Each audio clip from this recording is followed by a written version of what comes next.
comité de développement agroalimentaire des Appalaches, dans lequel l'UPA participe activement, travaillait déjà depuis quelques années à dynamiser le secteur agroalimentaire de la région.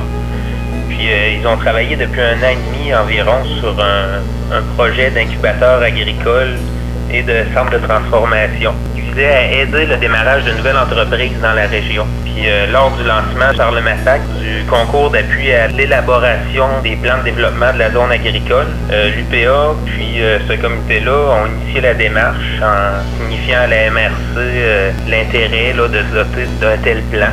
C'est à ce moment-là que Mme Cynthia Boucher, aménagiste à la MRC, puis Carole Mercier, conseillère en développement rural à la SDE, ont été chargées de formuler la demande d'aide financière au MAPAC, puis de rassembler les partenaires potentiels, puis former les différents comités pour la réalisation du PDZA. Puis à l'heure actuelle, on est à l'élaboration du portrait de la région qui précède l'exercice de concertation avec les différents acteurs du milieu.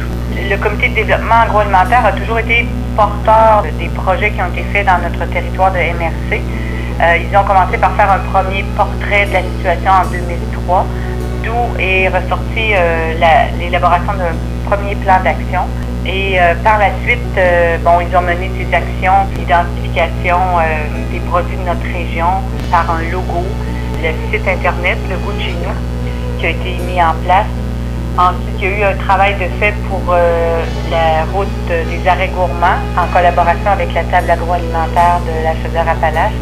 Donc, différents projets de cette nature-là. Et il y a eu renouvellement du plan d'action en 2011 et c'est là qu'est arrivée l'importance de se doter d'un plan de développement de la zone agricole. Surtout qu'on est dans une région où la diversification économique était apparue comme vraiment importante, sinon vitale. Et à travers ça, un des projets qui est ressorti, c'est la nécessité de travailler à mettre en place des outils collectifs. Donc, le projet du centre de transformation agroalimentaire et l'incubateur. À travers les différents rapports qui ont été faits les dernières années, il ressortait l'importance de la concertation de tous les acteurs du milieu pour arriver à une planification qu'on pourrait qualifier de rassembleuse. Puis ensuite, la nécessité d'accroître la reconnaissance du secteur agroalimentaire puis de la zone agricole comme moteur du développement et de la diversification économique locale et régionale. Dans les enseignements tirés, on est rendu à l'ère du travail en partenariat, intersectorialité. On ne peut plus travailler uniquement secteur par secteur et la mise en place du PDZA nous le prouve. Et donc, les gens qui ont été impliqués, bien sûr, le Conseil des maires et la MRC, la Société de développement économique ici s'y est impliquée beaucoup. L'UPA, c'est un partenaire majeur qui était là depuis le tout début des réflexions sur l'agroalimentaire. Le MAPAC, les élus, l'Agence de mise en valeur des forêts privées de la Chaudière, l'Office de tourisme qui s'est ajouté au cours de nos travaux, le syndicat des propriétaires forestiers de la région de Québec, le ministère des Affaires municipales et bien sûr les membres du comité de développement agroalimentaire. Et en plus de ça, on a à ce projet l'appui de plusieurs partenaires du secteur agroalimentaire comme les groupes La Relève, le marché public, les transformateurs, la chambre de commerce, organismes de bassin versant, etc.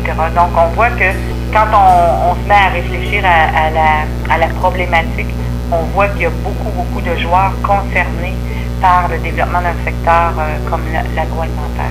Bien, ce plan-là devrait, à plus ou moins long terme, permettre de consolider et d'optimiser le potentiel agricole puis forestier par l'étude des différents modèles de développement agricole et agroalimentaire. Et ce, en misant sur 3 volets principaux qui sont la protection et la mise en valeur des ressources dans une perspective de développement durable, la reconnaissance de la multifonctionnalité de l'agriculture, puis la connaissance des enjeux liés à la relève agricole et la main-d'œuvre. Finalement, les actions qui devraient ressortir du plan d'action à mettre en œuvre se devront d'être concertées, structurantes et réalisables à court terme pour diversifier et valoriser le secteur agroalimentaire.